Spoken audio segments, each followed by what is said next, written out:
অন্তর্বর্তীকালীন সরকার গঠিত হয়েছে বেশ অনেক দিন হয়ে গিয়েছে। আজকে আহতদের যে আমরা সারা ঢাকাতে আমরা যে চিত্র দেখেছি এবং বাংলাদেশের বিভিন্ন জায়গা থেকে যে চিত্রের খবর পেয়েছি, এতদিন পর্যন্ত আহতদের আন্তর্জাতিক মানের সেবা নিশ্চিত করতে না পারা এবং তাদের জন্য পূর্ণাঙ্গ একটি তালিকা করতে না পারাকে আমি এই অন্তর্বর্তীকালীন সরকারের প্রথম ব্যর্থতা হিসেবে চিহ্নিত করতে চাই। কারণ এই অন্তর্বর্তীকালীন সরকারের উচিত ছিল শুরুতেই এসে যারা আহত হয়েছে এবং শহীদ হয়েছে এর জন্য আমাদের যেটাকে আমরা বলি ওয়ান স্পট যে সলিউশন, অনশট যে সলিউশন নিশ্চিত করা, কিন্তু আমরা সেই জায়গায় দেখেছি আজকের এই দিনে দাঁড়িয়েও আমরা পূর্ণাঙ্গ আহতদের কোনো লিস্ট পাইনি, পূর্ণাঙ্গ যারা শহীদ হয়েছে তাদের লিস্ট পাইনি।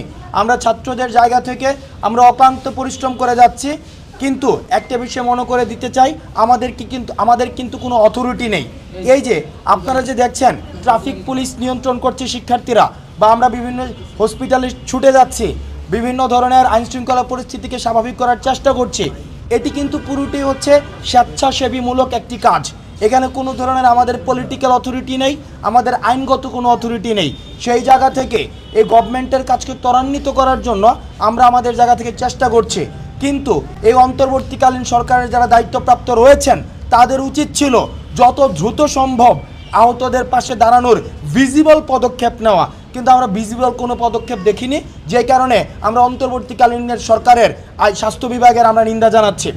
এবং পরিশেষে আমরা অন্তর্বর্তীকালীন সরকারকে আমরা বলতে চাই, আপনারা আজকে অন্তর্বর্তীকালীন সরকার হয়েছেন এই আহত যারা হয়েছে, শহীদ যারা হয়েছে তাদের বিনিময়ে। সুতরাং অন্যান্য পলিসি রিফরমেশনের আগে, অন্যান্য পলিসি অ্যাডপশনের আগে আপনাদের প্রথম এবং প্রধান কাজ হচ্ছে তাদের বিষয়টি দ্রুততম সময়ের মধ্যে আপনার সমাধান করা এবং আহত পরিবারদের পাশে দাঁড়ানো। কারণ আমরা দেখেছি একমাত্র উপার্জনক্ষম ব্যক্তি উনি আহত হয়ে পড়ে আছেন বা নিহত হয়েছেন। সুতরাং আমরা আর অ্যাসপাইরেশনাল স্পিচ শুনতে চাই না, বড় বড় গল্প শুনতে চাই না, এটা করে ফেলবো সেটা করে ফেলবো শুনতে চাই না। আমরা দেখতে চাই আগামী 24 ঘন্টার মধ্যে স্বাস্থ্য মন্ত্রণালয় কী ধরনের পদক্ষেপ নেয়, এবং গণমাধ্যম কর্মী যারা রয়েছেন, আপনারা স্বাস্থ্য মন্ত্রণালয়ের দায়িত্ব যারা রয়েছেন, তাদেরকে 24 ঘন্টার মধ্যে তাদের দৃশ্যমান পদক্ষেপ সম্পর্কে আপনারা তাদেরকে প্রশ্ন করুন এবং জনগণের প্রশ্ন তাদের কাছে তাদেরকে করে তাদেরকে জবাবদিহিতার আওতায় নিয়ে আসুন।